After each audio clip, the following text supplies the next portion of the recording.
Yo, what is up, everybody? Happy week of Christmas. We are a podcast called Hops Geek News. If you are here, you already know that, but I am Matt. Alongside me is Lauren. And if you want to find us, go ahead and search Hops Geek News on any social media platform. Go to YouTube, go to TikTok, all the good stuff. Search our episodes by searching Hops Geek News on any podcasting platform as well. And today's episode, we are joined by a really, really fun guest. Laurie Cunningham, aka Laurie. She is from ASAP Imagination, and we're going to talk about her comic book Sister Grimm as well as Mickey's Christmas Carol. With that said, thanks for hanging out. We'll get to what we're going to drink a little bit later for that portion of the episode. And so let's go into what we messed up or what we've been looking into. Tim's cameo. What is Tim's cameo, Lauren? So Tim hit me up and said, when I was referring to Hayden Christensen, I called him Christian Haydenson.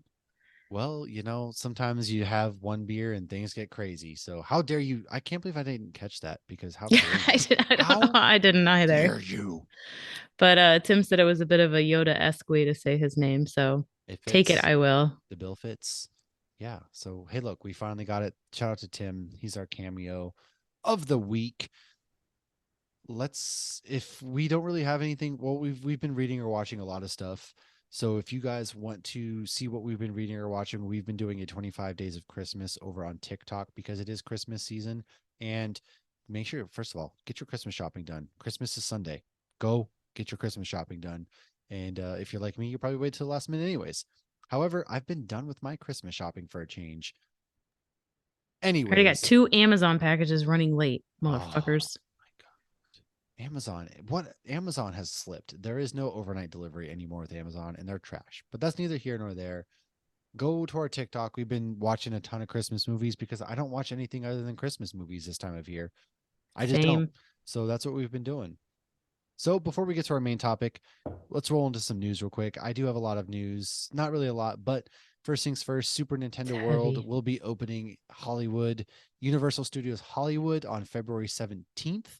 That's pretty exciting. It's been in the works, and Super Nintendo World sounds really cool. So I can't wait for that. Scream 6 had a teaser trailer drop and a poster. Now we see our heroes, if you will, from Scream 5. They're on a train in New York City, and there's a few different ghost faces that are appearing. And now, I want to go on the record and say that I think the Scream 5, they were talking about a Reddit hive mind. So I think we're getting copycat killers. It's achieved cult status now. Ghostface is cult like. And so these people on Reddit are now taking to the streets and maybe terrorizing the survivors of the fifth film. And maybe Gail gets her death and all of that kind of good stuff being in New York City. But I'm telling it now, copycat killers. That's where I'm going with. Really excited to see how that plays out. Now some DC news. Oh well, yeah, we'll go DC news, and then I got some Star Wars news. So DC news, Cavill's out. It's rough. He is confirmed on Instagram. James Gunn confirmed it. They had a discussion. Henry Cavill was really bummed in his Instagram thing. James Gunn, on the other hand, was like, "We had great discussions, and we want to work together in the future." Meanwhile, Henry Cavill is just like, "This Isn't that why he sucks." gave up Witcher? There were some other things. He kind of got forced out of The Witcher. There were some things behind the scenes there, but he's lost The Witcher and he's lost Superman, two roles that he was perfect for, like Geralt Mm-hmm. and Superman, Clark Kent. And he never really got a fair shake as Superman. But I am all about blowing up the Snyderverse. I enjoyed those movies, but let's blow it up. But Henry Cavill was a great Superman, and he never had a fair shake at playing the character. So it really isn't fair. It I think sucks. my yeah. And also, when he's James Gunn said, I want to focus on a younger Superman, I feel like it's like doing the origin of Spider-Man again or watching Batman's parents again. Like there's been a ton of like Clark Kent becoming Superman. Hell, there was a 10-year We show called don't need Smallville. Like it. I'd love to see Superman get He older still and looks have young to him begin with. 100%. He's not I even think he's 40. like literally He's like 38 or something like that. no, he's like a month younger than me or a month older than me or something. Like he's 39. I looked it up. I always, whenever I'm like, Okay, oh, yeah, that he's guy's hot, I'm like, I'm 39. gonna see how old he is. That's what I'm saying. Like what do you mean I don't want younger? to be creepy. He's a beefcake, a stud, and he's still young. He could be doing if The Rock is playing Black Adam and he's like 55, then Henry Cavill could play Superman for 10 to 15 years if he wanted. Well, and No doubt it'd about it. almost be fun because they've made comments about how Superman won't age as fast as other people. And it would almost be interesting to see him have children that almost look his age or have a wife who looks older than him. And this is Clark Kent, of it's, I don't want to talk too much like about the comic Invincible, but that had a really interesting Yeah. storyline towards the end where it's, the guy doesn't age as quick and he's dating a mortal and whatnot. But then there's more to that. But go read Invincible. If you've never read Meanwhile, Invincible, go read Invincible. yeah, but But it would meanwhile, be fun. J.J. Abrams' Superman's still in development. I don't know why in the hell we're doing that. And then we debunked the rumor that Robert Pattinson is going to be folded in. That got debunked. But Ben Affleck, meanwhile, wants to direct a DC movie. So I guess he's going to direct a DC movie. All in all, we're getting a hard reboot. What this means for Shazam, what this means for Flash, what this means for Oh Aquaman, it's yeah, Shazam hasn't even come like out. I love Shazam. Shazam, the character Shazam, the movie was great. Apparently, Black Adam, The Rock, was asked to cameo in Shazam, and he turned it down. So if we just get rid of The Rock, period, I'm fine with this. I just tired of him. Oh, I Don't liked be a Black character. He Adam. wanted to. I liked Black Adam, but he just wanted to fight Superman and probably win. Like that's his whole thing. He just completely ignores Shazam. So it sucks. But I really like Shazam. I like Zachary Levi. So now we're just gonna have to hard reboot everything. Like what happens to them, and then Peacemaker's still gonna be. I don't know. Oh, So Peacemaker damn well better continue. But that was James Gunn baby before. exactly. So Peacemaker and the Suicide Squad will probably stick around. So I guess This is just a shit show and a half. they have their plan laid out. They are going to pitch it, and we're going to hear about it after the new year. So more to So they're come just there. picking and choosing what we're supposed to remember, basically. So we're supposed to Yeah, forget there was Peacemaker cameos in Black Adam, or what they're just going to say it was a different universe. I don't know. I guess we're going to find out in January. Oy So vey. there's that. But some good news. Apparently, Hayden Christensen has filmed fight Sure, it's not Christian sequence. Haydenson. Yes, that man right there has filmed fight sequences, Clone Wars era fight sequences with Ahsoka Tano in the filming for Ahsoka, the television show for Disney Plus. So Hayden Christensen, our boy, is back. I am here for the Hayden Christensen assance. So Definitely. give me it. Just give me it all. I want it all. But what news do you have? Not much at all. Warrior Nun canceled on Netflix after 2 seasons. Shocking. Never even saw it, but I I heard watched the trailer for it. I never watched it, it's but like at a 98% on Rotten Tomatoes. So the fact that they canceled it damn. already, it's like I'm not surprised, but at the same time, it's like, what are we doing, Netflix? I feel like people need to stop watching Netflix originals, and obviously it's very hypocritical because I do. But it's just like we need to kind of stand up for ourselves and be like, stop screwing us over. Yeah, Strange World, that Disney movie that tanked, that there's been some controversy behind, will be on Disney Plus on December 23rd if you want to check it out. I will. And my last piece of news, this one was actually sent to me by my friend Jessica, who I've mentioned multiple times on this podcast. Jessica. Iron Man has, but she wouldn't understand that reference. Iron Man has been chosen for the National Film It Registry, which is has. housed in the Library of Congress, which has selected movies since 1988 for preservation based on their cultural and historic importance. It's the movie that got the MCU started. I mean, It's yeah, that it's in there with movie. The Dark Knight and Well, one other comic book movie. well, I made the comment. I was like, of course it was. This movie literally changed the world to an extent. And she's like, Tony Stark isn't real. I'm like, okay. Okay, yeah. Well, people believe in Jesus and he's not real, so take that for what you will. Tony Stark is real in my heart. Tony Stark, it's real to me. Leave Tony Exactly. alone. That's what I It's got. real. That's cool. It's great. I mean, Iron Man is like one of the best MCU movies, and it got it all started. So This is a great time of year to watch Iron Man 3. no, it is never a great time of year to watch Iron Man 3. Fun fact. Just don't do it. It's not the worst Don't one. ruin your Iron Man Christmas 2 movie. is. Don't ruin it. I said what I said. We had a whole episode on this. Miss me with that. No, no. Iron Man 2 is a good movie. The I'll die awkward on that. roof scenes with Gwyneth I'll Paltrow die. and Robert Downey Jr. It just, Iron Man 3 was awful. There's no I mean, it redeeming wasn't the qualities. best. It was terrible. Whatever. The people don't care about this argument right now. That's all we have for news this week. That's all we have for all of our good stuff. So we will be back in just a moment after a message from these sponsors to talk Sister Grimm, the comic book from Laurie Cunningham, Lakala Cunningham. And then we're also going to chat about, just the joys of parenthood and Mickey's Christmas Carol. So Stick around and we will see you in a moment. Yes, the quotation marks joys.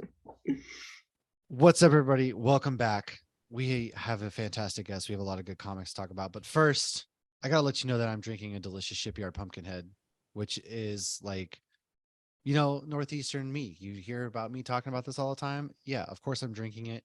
And I got some really good news too that I hopefully be drinking at the brewery here in March. So Shipyard Brewing Pumpkinhead, that's my go-to beer this time of year. Lauren, what are you drinking for this portion of the episode? Well, this is unofficially sponsored by. I am drinking a Southern Tier Brewing Frosted Sugar Cookie Imperial Ale. Oh my I haven't God, had this one before. Way too excessive. My God. What? I guess the sugar must have just gone right to my head. I'm ready to go. It's in a bottle? It's actually a bottle. I just did one of those Total Wine trips. Drinking bottles tonight. Like I know, that's so rare. It's 12 ounce too, so that's probably good since we're recording later. But it's 8.6% ABV. But this time of year, like a lot of our local breweries don't do festive beers until literally like the week before Christmas. Like Tactical's dropping 2 tomorrow. Ivanhoe does pretty good. They dropped the Nutcracker one earlier, and some of the bigger breweries that distribute throughout Florida, like J Dubs does one. The Grinch one tomorrow. Yes, I'm hoping to get that this week, and I don't know if I'm gonna be able to make it over there tomorrow. Yeah, I saw you sending packages of stuff out to other people. It's cool. No, it's fine. Well, I had other beers for you, but instead of filling your box with beers, I had to shove Crocs in there. So that's why you only got 2 beers. I actually have 2 other beers that I bought for you that are in the fridge. Don't disrespect. So for anybody not watching on YouTube, Matt just pulled his shoe off and he is wearing the Christmas Crocs that his wife and I conspired to get him. Mickey Christmas Carol. What's that? What's that? Oh. Hey, I got a Mickey Ugly sweater on. You get your little blankie. I got my Crocs. All right. And I got my blanket. Yes, because I was laying on the couch watching Muppets Christmas Carol. Now we're recording. That's a classic. But it smells sweet, but it doesn't taste overly sweet. So it's actually kind of nice. But yeah, so basically poured it in a glass and everything. Me, of course, it's in my Buddy the Elf glass because I figured it's bonfire night. We're all just drinking out of bottles. I was just trying to relive my degenerate days, I guess. I don't know. But yeah, I got to hit up the Total Wine once for Halloween and once for Christmas to get as many festive beers as possible. I need to do the same. Total Wine. But anyways, regardless, you didn't come here to listen to us rant about nonsense. we have a guest. Laurie, welcome to the show. You are a fantastic comic book writer. We're going to be talking about one of your comic books that were briefly tied to Christmas, mind you. So we'll talk about that in a second. But why don't you go ahead, introduce yourself, tell us how you got into working on comic books, of course, and then kind of like your origin story in that realm. All right, I am Laurie. My writing name, I guess, is Laurie Cunningham. I just picked that for fun. Really, there's a famous soccer player called Laurie Cunningham, and I'm like, well, maybe we'll be confused, and like, my name will just be like at the bottom of the list. Every time they search her, it's like you come up and you're like, yeah. No, it's like a black male soccer player. Oh, is it? See, I know nothing about soccer. That's the one sport I know nothing about. There's also someone pointed out to me there's a Laurie Cunningham who actually lives like 3 hours north from you, who's like a lawyer and was like convicted of murdering her family and stuff. Wow. So I'm like, yikes! You don't want to be confused with her either. Well, no, right? You want people to Google and find you. It's like an O.J. Simpson thing where you're writing stuff. So it's like if I would have done it, if I was the lawyer who did it. Yeah, but anyways, random tangent on names. But yeah, so I kind of fell into comics. There's been a whole bunch of random coincidences. Like I started writing, trying to get into more of like the novelist kind of thing where my background, like way back when I was little, I wanted to be a cartoonist and stuff, and then went very academic and ended up like all over the place, but eventually in accounting and like business and stuff. And then I got laid off and then got pregnant and all this stuff. But yeah, so basically like I ended up doing this kind of businessy trip over to Ghana, and I had a travel blog, and people were like, just to kind of like connect with people, and like anything special, like not as an official travel bloggeress or whatever. No, that counts. You're an influencer. You're a blogger. You went an places. Influencer. my mom and my dad were huge followers.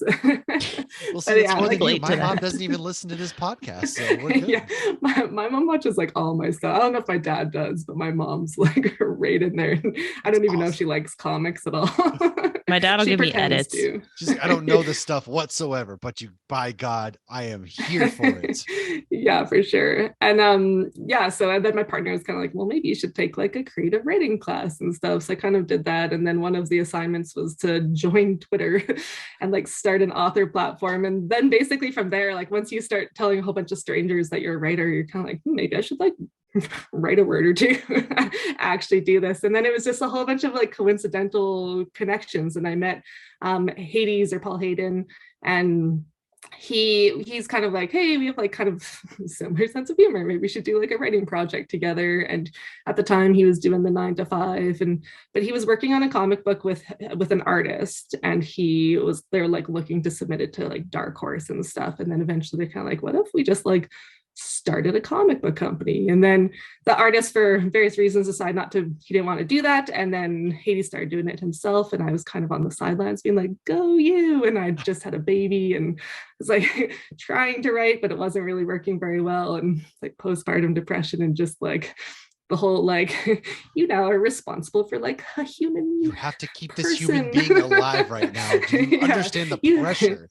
Well, and when they nap you, there's only so much time to do literally everything you need to do with 2 hands. Yeah, for sure. And like sleeping, the whole like, sleep with the baby sleep. I was just like, I haven't showered in like 3 weeks, so like maybe like, in theory, that's great, but I also would like to like have some sort of a life, you know. Yeah.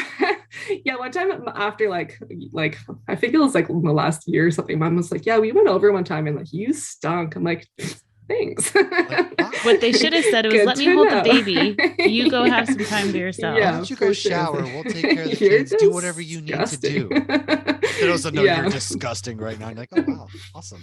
Basically. Great. So then but time kind of went on and I was trying to get back into writing, and Hades had started working on the comic book company plan, and he was like, hey, do you want to like do a project together? Because we kind of talked about doing this anthology, like basically around an event, and there was like going to be a whole bunch of different perspectives. And then he was like, well, in my comic book universe, there is literally something called The Event, and we could do it for that.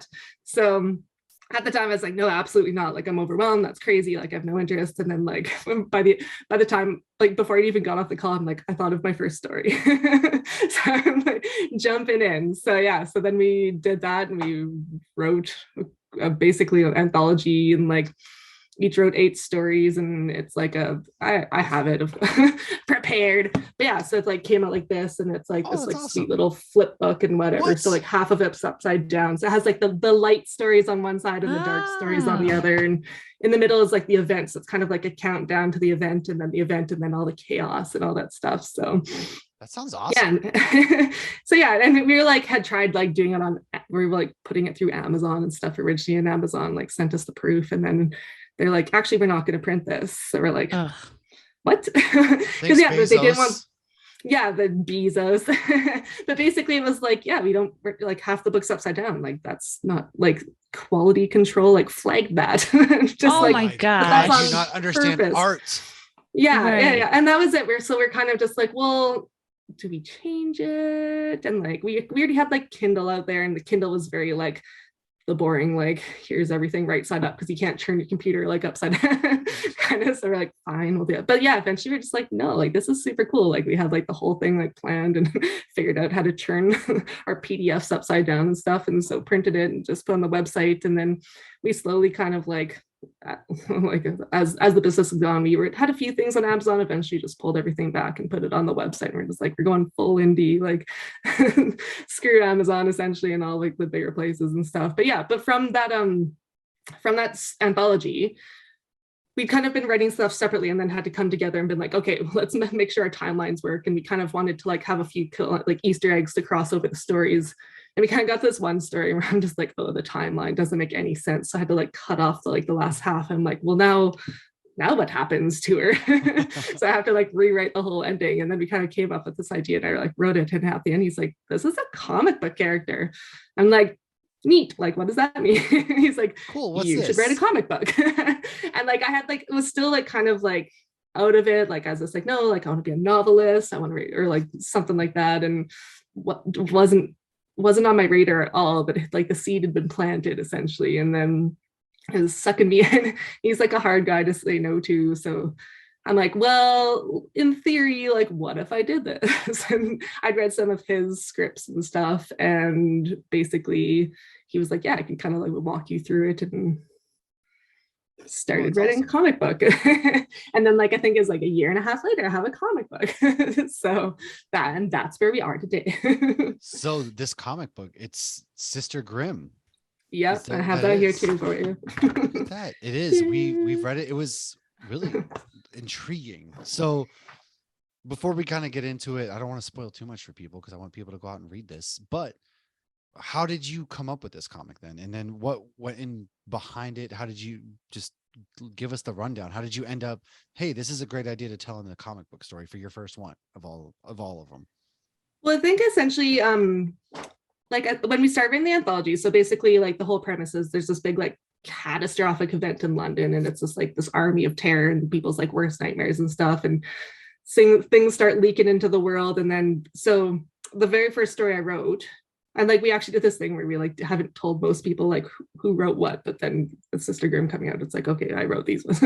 But like the first one was I wrote it from the daughter's perspective. Mm-hmm. And then like the second one I wrote from the mom's perspective. So like the first one, they're fleeing London, and the second one, she's a doctor and she's going back. And then while she has it, she's having this near-death encounter, so literally like a physical encounter with death. Like I'll give away some spoilers, like that's the anthology, so whatever. But and then basically this like thing happens when this big experience. And again, like things have been out enough. We have trading cards that say she's like half Grim Reaper and stuff. So basically this one thing like turns her into half a Grim Reaper. And we haven't like explained why or anything yet. But then that's where like, so the comic book picks up 3 months after the event.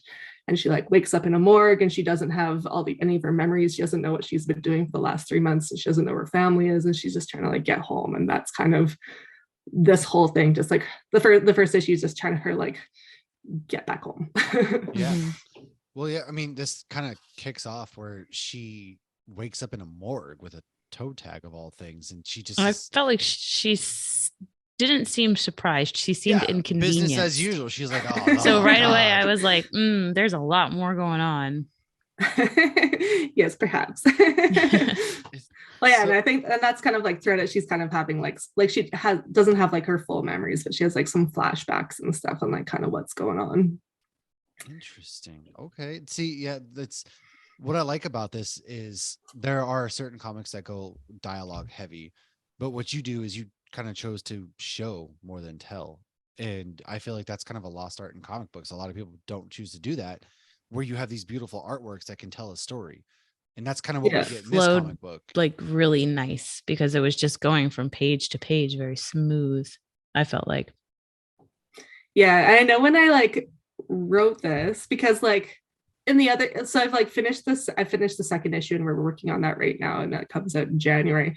But like basically like the first issue is very much just her, so she's not talking to a lot of people, right? So, and I had that discussion with Hades. I was just like, there's not a lot of dialogue, and I'm kind of one of those people who like likes to sit with a comic and like read it, and like I don't know, I feel like something in my mind feels like the more time you spend reading it, the more value you get out of it. Whereas like in theory, if it's art, you can skim through it like pretty quickly. Like you're just like, oh yeah, panel, right? Okay. You get whatever you put into it. Yeah, so like it doesn't like slow you down because you're not reading all, like obviously there's like some dialogue in here, but I had that size kind of like, should I have like a narration? Should I have an internal monologue? And his advice was totally just like, no, just let the artist tell the story. And like so I'm just like, okay, so just like a lot of trust. And like my artist, this was his first comic too, so it was kind of just like we're both like just working together. And I'm like, okay man, like we got this. How did and then like Oh, I'm sorry. Go ahead. Sorry, go on. I was just going to say, how did you end up then finding your artist? Was it just like, hey, I've got this idea. Would you like to? Or how did you guys get connected? So we actually got connected through another artist through ASAP. So I had been looking for an artist for a while because we're kind of looking for a certain feel and budget and all that stuff and various things and just like a good fit. And we kind of like had talked to a few, and just for various reasons it hadn't worked out. So, but then one of our other artists who draws some of the other comics in for ASAP, he basically he's down in Argentina and he's just been like, hey, I know a person. Hey, I know a person. So we actually have like a vast like Argentinian our little artistic department. That makes it sound very formal. We have some artists who are from Argentina. But like, yeah, so and this guy's the same thing. So he was from Argentina and he sent his portfolio and we are just like, oh yeah, like he had this like sweet, like gritty kind of like watercolor vibe. And I'm like, this like really works for like, because like the whole thing is like we're looking for something that's obviously dark because it's like death. It's very much like the focus type. Yeah, but like grungy, because I didn't want it to be like pretty necessarily, but like it is kind of this like melancholy like family story of her trying to find her family. So there is kind of like I did want that kind of almost like beauty, I guess, is kind of feels like, but like I kind of think of it as like melancholy, where it's like, yeah, so it's kind of that mix between like the colorful and like I don't know how to explain. I'm a writer. I don't know how to explain all the palettes and stuff as much. Look, it was dark, but it was like I mean, I don't know, maybe poignant kind of, because it's sad. But it's also, I felt like, with you not having so much dialogue though, it made, me question things and want to know more. Well, so I feel like I've never written a comic book in my life. I haven't written anything since I had to. I've talked an awful lot about how I want to write comic books, but I haven't actually. Well, I do write beer blogs, but that's just, researching and regurgitating, and Disney blogs. But coming from my own brain, I don't make things up, as evidenced by what I'm saying at the moment. But it was just, I thought that makes you want to read issue 2. Like if you're creating mystery at first, you got to hold off. You can't answer all the questions in the first one. So yeah, I thought it was dark, and beautiful and sad. And it's like they say that there's beauty in death. And that's kind of what this story gives you. And it ends with kind of like a guy just touching her and be like, hey, who are you? So it pulls you into the story even more, because you're like, I have so many questions now, because you guys do such a great job of telling it with minimal dialogue, and you're actually able to take in what's happening on the page more so, and it sucks you in, and then you're just like, wow, so now you are hooked. So how many issues are you guys, because you talked about the second one coming out in January, how many issues are you guys planning on doing? So we've kind of set up all of our comics or titles so that they're all starting with a 4-issue arc. So it's kind of like a main storyline gets answered, but the idea is that there's a few loose ends kind of dangling out there so that we can continue it on if it gets traction, I guess, essentially. But like also enough that in theory that like if we decide not to carry it on, like there's enough closure where people are like, yeah, it's not just like, no, like you canceled it. Like when people cancel it's not like Netflix. Season, like, it's not like Netflix cancels after season 3 and you're like, oh. Yeah, so I think that's the idea. Like there's a few like main storylines that like the main storyline will be answered. So like you'll have some kind of catharsis at the end, but there's a few kind of danglers where like, okay, like if it continues, kind of what happens. That's what we've done with all of our titles is the plan. So they all like have the 4-issue kind of idea. And then they're kind of, there's like right now, like I think we have 5 titles out. and then we're turning the anthology into a comic book right now too. But so everything's kind of like linked together, but right now everything's its own separate story, and there's kind of like sprinklings, like this one happens 3 months after the event, and then there's 2 that are a year after, and 1 that's like kind of around the same time as Sister Grimm, maybe like a little more of like a month after. So I forget all the timelines exactly, but yeah, they're kind of your own multiverse of madness. Yeah, essentially. and that the plan is to like eventually, if we carry them along far enough, that they do kind of like have some crossovers and stuff. So yeah, that's the hope that it gets big. Because we have like a whole bunch of like there's I guess 3 writers and then just a schwack of artists and stuff working on things right now. So the plan's to kind of weave things all together. Yeah. Where can people find this comic and find the other works then? Is there like a Kickstarter, or where can people really come out and help like support you guys by purchasing? Just from our website. So it's asapimagination.com. We did a Kickstarter way back for when Hades first launched the company, just for I guess Messiah was the flagship comic, and then we've kind of just done it in-house for now. And then like there's kind of talks with like doing maybe some more Kickstarters, just because it's like it's just a different audience. Like there is like a little community on Kickstarter, obviously, and people who just like, and like I know of on Twitter, it's just like, oh, share your Kickstarter links, and I'm just like, but what if we have comics and not a Kickstarter right now? And people are like, we're not interested in that. You can do that? No, we don't do that here. Yeah, we don't do that here. It's just like Kickstarter, nothing, or like Indiegogo or whatever. Like obviously there's a whole bunch of new ones. I feel like this is Zoop or something. I feel like there's a whole bunch of stuff that's been coming out. I so learn a new one every day. It's just like with these pay, like Venmo and everything. It's like, what is this? Or these yeah, for sure. Like, what the hell is all of this? Yeah, there's a constant supply of people creating apps to try and make you money, I guess. So, yeah, right. Yeah, so yeah, I think that like maybe eventually we'll be doing another campaign event, but for now it's just straight from the website, and there's digital copies and there's print copies, and right now there's like a gift pack for Christmas and stuff where you get like all the first issues, and I think it's 6. I think there's 6 issue ones in there, so you get all the swag and the stickers and the buttons and all that stuff. Yeah, the posters. Yeah, I love getting my hands on physical media. So like, me too. People love to read on a computer, but me, I call me an old man, I guess. But I'm like, no, I need to actually hold it in my hands and see it, because computer screen, I don't know, I get headaches. I gotta fold those pages. I'm an old man. I don't know. Yeah, and I find if I like download the digital, I'm just like, in my head, I'm just like, and now I've done whatever I need to do with it, and I just never read them. Whereas like I want to. I like to have that collection you can go back to and be like, oh yeah, I have this, and you just pull it off the rack and you're like, oh, I have that. And then I feel like you can appreciate the art a little more than through a computer screen, because you're just mindlessly scrolling almost at that point, not really taking it in my mind.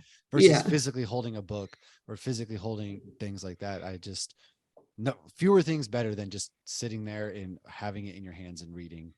Yeah, well, I think part of it too is like I spend so much time at a computer, like not when I'm not momming, but like I'm also the editor-in-chief for ASAP, so I like do all the editing, so it's like looking at a screen. Way to bury the lead. So like, yeah, I'm just a writer. Oh, by the way, I'm also this. I also just like got a very fancy sounding title. Stuff, but it's just like, yeah, but it's just like staring at a screen all the time, and I do have to like look at comics and like like and sometimes I'm doing it on my phone and stuff. Like I'm all over the place just because like I'm like my main job is I'm a stay-at-home mom, so like this is kind of like on the side, but it's like still like takes a lot of time. So I'm just like, all right, well, I'm gonna do all the editing on my phone. So I'm like, screenshot, like this part needs to be fixed. Screenshot this part. So it's exhausting. Like, super. And sometimes you're doing it with one hand because that's all you have.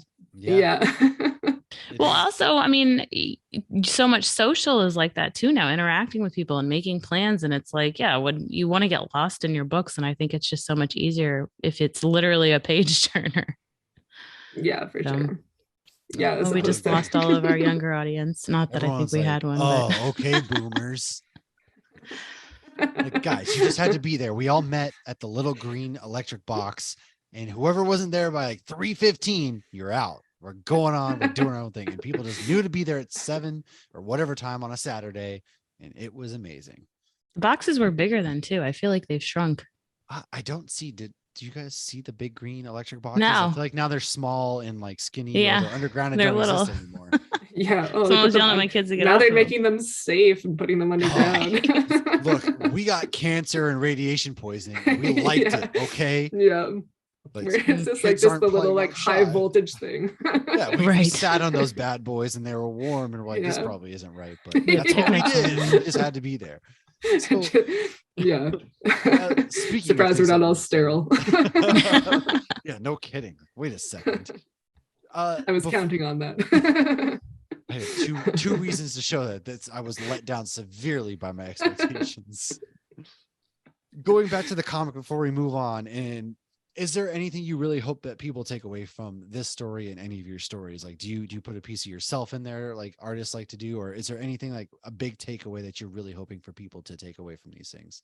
Take a drink every time I say takeaway, but I think that whenever I write things, I'm just always hoping that people can relate and connect to things. And I think that's kind of the main thing, because it's like this one's kind of dark, but I do like in issue 2, like it gets a little lighter and stuff, because like kind of the side character makes his appearance, and like is more like banter and wittiness and hello everybody, I am here. And stuff. Yeah, but so like, and that's kind of the thing where it's just like sure, this one's like sadder and stuff, and like maybe it connects with people, but like I think it's also fun just making people laugh and being silly and stuff. So yeah, just to connect with people, people can relate and stuff. That's all I really try to do with my stories. Yeah, and it's a way for people to escape as well. And if someone connects to a story, they're definitely going to be more involved and sucked into it even more so.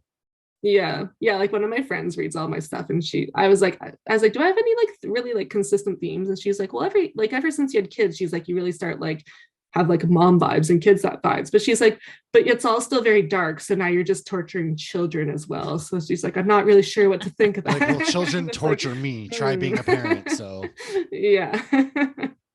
It's well, no, that's a major horror element, creating the whole like fear of like I need to find my kid kind of thing. Like that is something that can be relatable, even if you lose your kid for 2 seconds, or God forbid you lose your kid. That's definitely a relatable moment, I think, to any parent, unfortunately. Yeah. I don't know how many times I tell my son we don't play hide and seek in public. Well, and that's in the anthology. We actually like tried to like pick fears, and we'd gone through this thing where like I found some thread where someone had listed their biggest fears, and like so many parents were like, not being able to save my child, not be able. So one of the stories in there were like, it's basically this woman stuck in a time loop, and she drives off a bridge with her son in the back seat, and it's just like it just like repeats over and over again.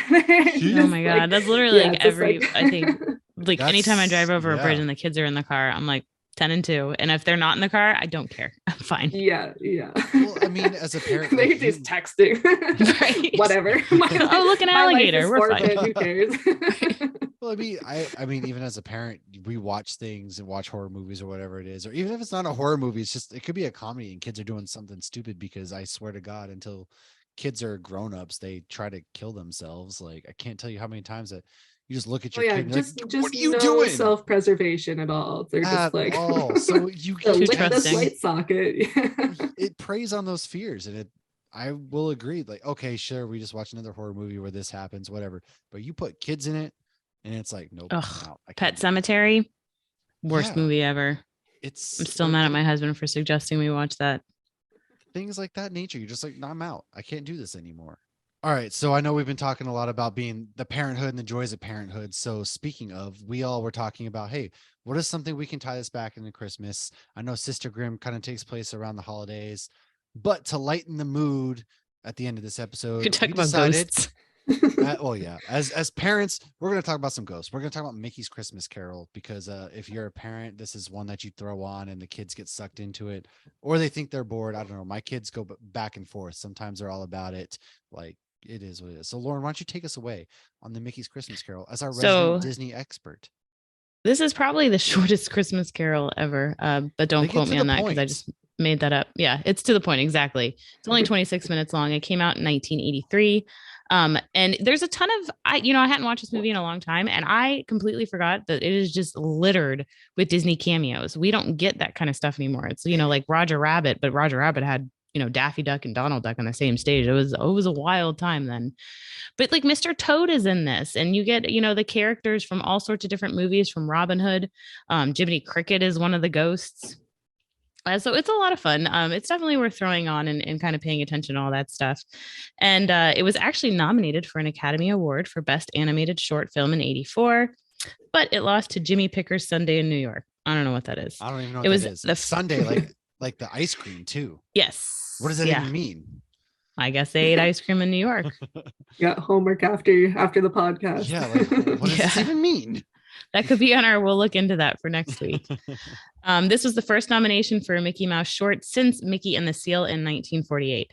So some of the really cool fun facts was when I was looking into this was some of the voices. So we got some first time voices and we got some last time voices. So legacies were made and ended in this movie. So this is the last time that Clarence Nash ever voiced Donald Duck, and he was the original voice actor in this movie of the Mickey and Friends characters. It was the first time Alan Young voiced Scrooge, and he continued to do so in DuckTales. And of course, now we have the amazing David Tennant has taken over. Did you just say woohoo? Yeah. Is it possible to say DuckTales without saying? I don't think so. My 7-year-old has been all about it. I didn't realize David Tennant. He's in DuckTales now. He's Scrooge. I didn't know that either. Yeah, really? He's Scrooge.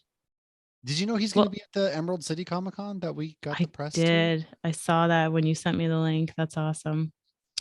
So by the time this comes out, anybody who's heading to Epcot, they are taking what used to be the Kim Possible and Phineas and Ferb thing, where you go around the world with the little phones and you can make like the Steins sing in Germany and stuff. It's going to be DuckTales as of Friday, but you no longer get a phone. Of course, it is an app on your phone because Disney just wants you to drain your battery doesn't last that long. Okay, set up charging stations. Maybe. I guess you can get a charger and then drop a charger off or something. I'm not really sure.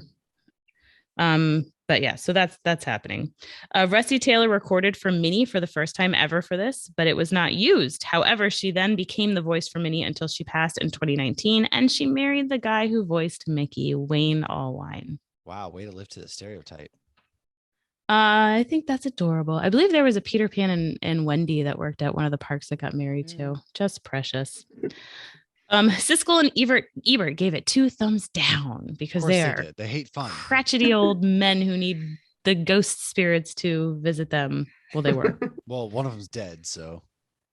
Or are they both? I thought both of them were. My bad. Are they both dead? I don't know. I thought Ebert. Probably like there's one left. I thought Ebert was still around for some reason. Well, now it's only 1 thumb down. So this movie was the only Disney movie that John Lasseter from Pixar was actually involved in as an animator. So I thought that was pretty cool. I love the warnings. So anybody who pays attention to the Disney Plus warnings, they are warnings we did not get as children. It says warning tobacco. And this movie is, what's funny to me though, is like this movie came out in 83. Like that was a long time ago. It wasn't that long ago. And it's blowing smoke while breastfeeding into their kids' faces. But it still has the credits at the beginning, and it's actually the same year Return of the Jedi came out. And here's a fun fact that I'm going to ruin any animated Mickey thing you ever watch because it's been ruined for me.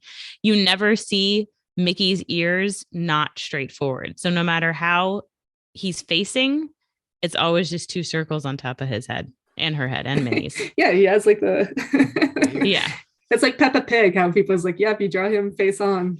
That's true. Terrifying. That one too. Peppa Pig is terrifying. First of all, I hate their accents. Yeah. For some reason, they sound so pretentious in that show. So I learned a fun fact about that show. There was an episode. Apparently, the spiders in England are all friendly and can't hurt you. So they did an episode called "Spiders Are Our Friends," and it got banned in Australia. Well, because like, everything in Australia wants to murder you. Don't pet them. Right. Well, even here, I mean, we have brown recluse in Florida. Like, yeah, just stay away until you know what it is. Idaho, we have black widows. Yeah, we have black widows. More in the desert or like the grocery. Yeah. the urban legend of the grapes and the black widows. Yeah. Or I feel like that happened, but who knows? We have the wolf spiders, but they don't hurt you. They just, if you try to kill them, they're babies and they have babies, like hundreds of babies scatter everywhere.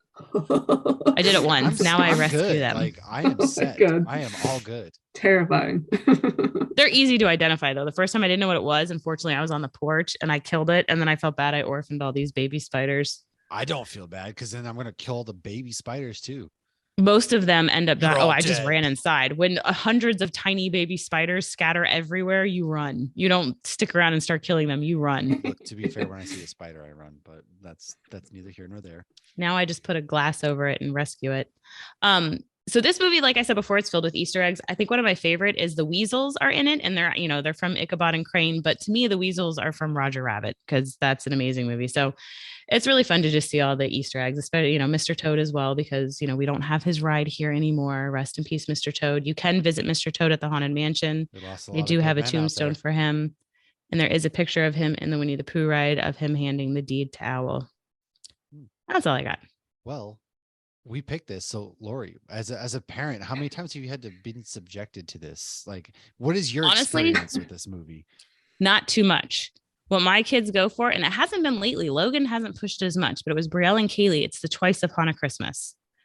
So they tend to skip over this. Like this was more me little, but them, it's got to be that computer animated, like fast crap now. I love Vicky's Twice Upon a Christmas, so don't get me wrong. So Laura, what is your experience with the Mickey's Christmas? Because we're all like, you said you could talk this one for days, or this is the one you could talk about. So what is your experience with this wonderful film? So it's just my favorite Christmas Carol. Like I know people are like, no, the Muppets, or like everyone has their favorite, right? But yeah, it's just like to me, there's not many things where I'm like, oh, every year I need to do this. Like one, I like listen to the Polar Express and read it, and then I like watch Mickey's Christmas Carol. I think that's all I like. We used to watch White Christmas and stuff, but like then I don't know, just kids aren't gonna watch that. Yeah. No one cares about it. No, I don't.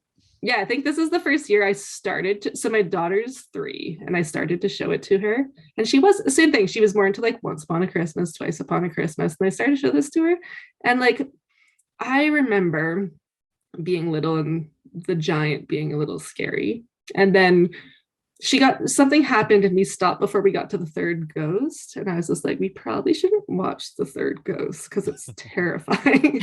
And she'd already watched like in one of the Once Upon a Christmases there, or twice, one of, I guess they're not the Once Upon and Twice Upon, but there's one with Goofy and he's like trying to prove to Max that like Santa's real. Once Upon, yeah. And like she saw Pete, and like Pete is always like kind of a grumpy, and she's like, I don't like that guy, and of course he's like the ghost of Christmas future and that one. I'm like, so not only is Pete the guy, the one character you said you don't like in this, but he's like menacing, and he's like all like obviously it's like same thing, it's like the Grim Reaper, and like Tiny Tim dies, and like my daughter, I've had so many conversations about death with her where I'm just like, you're 3, like what? She's like, I don't want to grow up. Like today she's just like, yeah, when you get old you take your skin off and do a skeleton dance. I'm like, where are you? She would go great with my son. My 5-year-old says weird stuff like that.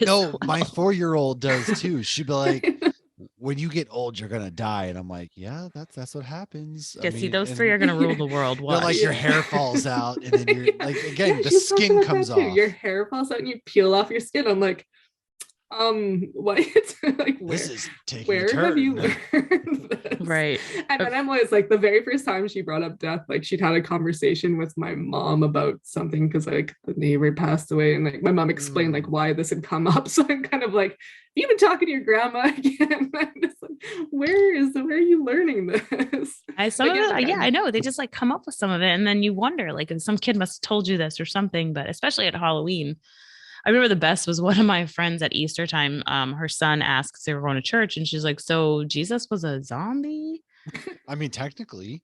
Right. So it's like they come up with this stuff, and it's like you can't even argue because they're just spouting out facts. Yeah. Well, I'll even be sitting there, and the kids, my grandfather passed away 3 years ago, and sometimes my 7-year-old just be like, hey, Dad, I'm sorry your grandpa died. And I'm like, thanks, like that was and then we'll be on FaceTime with my mom, and they're just like, is your dad dead? And I'm like, Jesus Christ, dude, you can't ask these questions. Oh my God. Oh man, I feel like you just pitched the best like Easter movie remake though, of like zombie Easter. Zombie like, Jesus comes back and he's like patient 0. Okay, but that's instead of saying like, eat my body, he wants to eat other people's bodies. This is my body, drink their blood. I was given like we have something here. Jesus like rolls reverse the zombies, something. Yeah. A reverse zombie Easter remix. So he heals people rather than killing them. Oh, well, like, they eat my zombie body and you're healed. The Rock, and Jesus comes out and he's a zombie, and so he starts just killing everybody. Oh, Rock. I thought you said The Rock. I mean, no. I mean, if it was The Rock, he'd probably leak some financial stuff about Jesus too. But that's neither here nor there. But you know, and he starts turning Bethlehem or whatever it is. I'm not really religious, but he turns it all into zombies. And then who knows? Maybe what's his name who betrayed him? Judas has to be the one to fight zombies. I don't know. In a plot. Judas betrayed him. I don't know. Whoever. like Peter or John or I'm not religious, so I can't. Whoever has time and money, watch this podcast. Turn this into a movie. I can call my daughter out. She'll come out and she'll correct all of us. Yeah, like zombie, like Abraham Lincoln and all that stuff. Oh yeah, I did Jesus. Like zombie Jesus. It's time. we could really go places with this. Like there's the people deserve the story to be told of what really happened. Copyright. They're like breaking off pieces of the cross to use to go and kill all the zombies. Yeah. So actually, speaking of copyright, I have a fun fact I came across because anybody who's following us on TikTok and YouTube, you're seeing Matt and I are taking turns doing Christmas movie recommendations each day, and we're trying not to do things like we're not going to do Home Alone or Elf or all the movies everybody knows but are you know amazing. what I got in the pipe? Should I be? Is it a Hallmark movie? Fucking right, it is. I don't have any Hallmark movies in the pipe, but I did do Twice Upon a Christmas. And so, in that episode, because that too, it's multiple, it's an anthology of different stories. And multiple times they bring up the sleigh crash of 64. And I never thought much about it. I was just like, well, 64 must have been a rough year. It's because Disney doesn't have the rights to Rudolph. And so they didn't have Rudolph to guide the sleigh that year. So it crashed. That's surprising. They don't have the rights to genius. Rudolph. They own everything else. I mean, they might own it now, probably. Rudolph, but they your didn't. nose belongs to me. They didn't when this came out. I think it came out in 2004. I mean, Kaylee was a baby when it came out. So yeah, it's old. Interesting. Well, guys, I feel like we've really accomplished something here, and we might have scared people away from ever having kids. I don't know. Or maybe you want to hear the ridiculous things be that scared. they say. Like they just randomly go to people they just meet and they're like, hey, how old are you? Do you have kids? Why not? That was a real conversation with somebody yesterday that I was hosting people for work and I had to bring my kids along, and my kids were just like, why don't you have kids? And it's like, oh, dude, you can't just ask people these questions. When your dad died, did he peel off his skin? I'm sorry your dad died, but did they take his skin off? What happens here? My God. That's how they make couches. But as we wrap this up though, Laurie, why don't you go ahead and let everybody know where they can find you one more time, where they can find the comic book, and plug anything else you've got to plug. So asapimagination.com is where you can find all of the comics, and ASAP Imagination is typically the handle on everywhere except Facebook. It's the old ASAP Comics UK. For some reason, they won't let us change it. I have my own personal website. I have lauricunningham.com, and there I have some like personal projects. Like I just released a little kind of parenting gift book called Babies with Rabies. Yes, so you can find that there. Talking about that, and it sounds incredible. I have it here. That's amazing. for the people who can't see it. So it's basically like zombie-esque dystopian like parenting advice, kind of fun. So yeah, and then I'm very inconsistent across all my social media. I should probably pick something, but I'm like mainly on Twitter as Laura Cunn, like LAURCUNN, and then like Instagram, I'm like Twitter's dying soon Laku anyway, Insta, then like I'm L.A.Cunningham on TikTok. Just super inconsistent. So good luck finding me. Find her. I don't make it easy. I play hard to get. Like I said, it's okay. Twitter's dying soon anyway, so it's one less thing we all have to worry about. Yeah, and I think I'm more kind on like Hive. I tried to do the Mastodon thing for a bit, but like I haven't been on Hive since I like made it account. I don't think it's working either. Yeah, I have an Android, and everyone's just like, oh, it's so glitchy with Android. So I'm like, yeah, no, it can't be. I don't even know. Is that the one they created because Twitter was dying? Yeah, it's like Twitter and Instagram had a baby, basically. I don't know. I can't keep up. I feel like all these platforms are trying to be like each other. Well, Instagram, you can now do away messages. So I'm just going to start doing AIM messages like I was in high school again. I think that's what a lot of people are doing. I was in the Black Parade, and who knows? Maybe I'm going to go to the mall, hit me up. I don't know. We'll see. So Jamal, the guy we had on our podcast a while ago, I think we were talking about Mighty Jane, the hop circles. He had his like, I'll be right back. My mom has to use the phone. I'm just gonna, start leaving away messages. That's a dial-up joke. But anyways, just losing more of your younger audience. What are they even talking about? Remember we used to go to Blockbuster? Mom, get off the phone. You're kicking me off the internet. My crush is finally on AIM. I'm trying to talk to her. Oh my gosh, I remember aiming my husband. I was gonna say, tying it back to Mickey's, I think the very first time you would have seen, did you have the thing on Sundays where it's like the Wonderful World of Disney, like every Sunday, 6 o'clock? That's when you watch it. Now you can just stream it whenever, but for me it was like my 13 channels. Back in the day. Yeah. We didn't have cable, so we only had Disney at certain times. Yeah, that's us too. You just had to be there, guys. You just had to be there. It was great. It was a rough life. Nostalgia for the times that we were begging for times like we currently have. when we were cleaning. It's a hard knock life. God. Well, anyways, though, thank you for joining us. We really, really appreciate it, and we'd love to have you back because you have some amazing stories. Like we haven't even scratched the surface of babies or rabies and things like that. So we will definitely have you back. And to everybody else, make sure you go to our social media accounts, Hops Geek News, and search our all of our stuff: TikTok, Twitter, Instagram, Facebook. We have a Facebook page, which is our group there, where we just put buffoonery out. And then find our episodes by searching the same thing. So we appreciate you guys listening, and we'll see you next week.